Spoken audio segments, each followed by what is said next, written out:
कुलदीप बिश्नोई का बेटा थोड़ा थोड़ा राजनीति में आगे बढ़ने लगा है। ये हम नहीं कह रहे, बल्कि हरियाणा के मुख्यमंत्री मनोहर लाल खट्टर कह रहे हैं। इनका बेटा वो भी थोड़ा थोड़ा पॉलिटिक्स में आगे बढ़ने लगा है, थोड़ा थोड़ा पॉलिटिक्स में आगे बढ़ने लगा है। दरअसल कुलदीप बिश्नोई आज बीजेपी में शामिल हुए थे।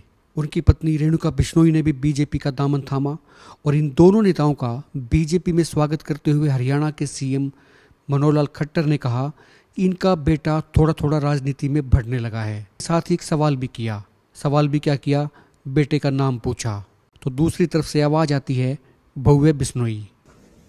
क्या नाम? भव्य बिश्नोई। तो भव्य बिश्नोई भी। ये बात आज हम आपको इसलिए बता रहे हैं क्योंकि कुलदीप बिश्नोई के आदमपुर से इस्तीफा देने के बाद यहाँ उपचुनाव होना लाजमी है।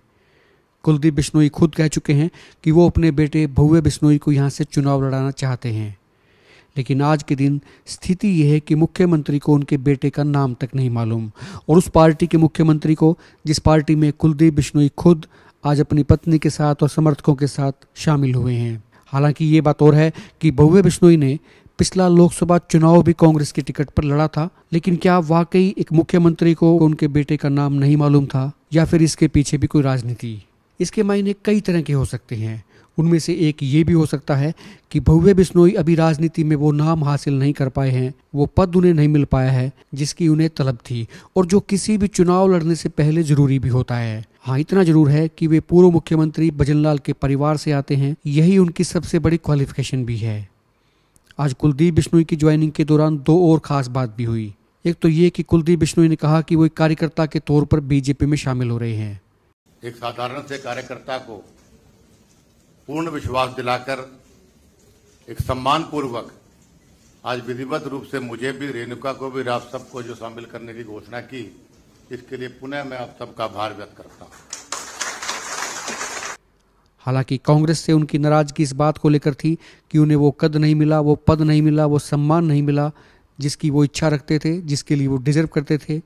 लेकिन आज जब वो बीजेपी में शामिल हुए, बीजेपी का पटका उन्होंने पहना, तो उनके मुंह से निकला कि वो तो एक कार्यकर्ता के तौर पर इस पार्टी में शामिल हुए हैं।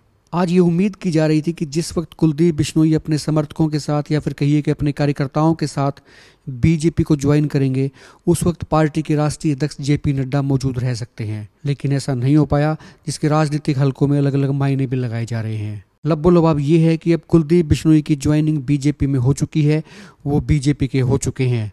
मुख्यमंत्री ने जाते जाते एक बात और भी कह दी, अब कुलदीप बिश्नोई बीजेपी के हो चुके हैं। अभी आज ये स्वयं भारतीय जनता पार्टी में आए हैं, बहुत जल्दी इनके अंदर भारतीय जनता पार्टी चली जाए, ऐसी मैं आशा करता हूँ। बहुत बहुत धन्यवाद। क्या बीजेपी भी कुलदीप बिश्नोई की होगी? ये एक आम लोगों के दिमाग में सवाल हो सकता है और इसका जवाब उपचुनाव में मिलेगा। वो उपचुनाव जो अगले 6 महीने के भीतर चुनाव आयोग को आदमपुर में करवाना होगा।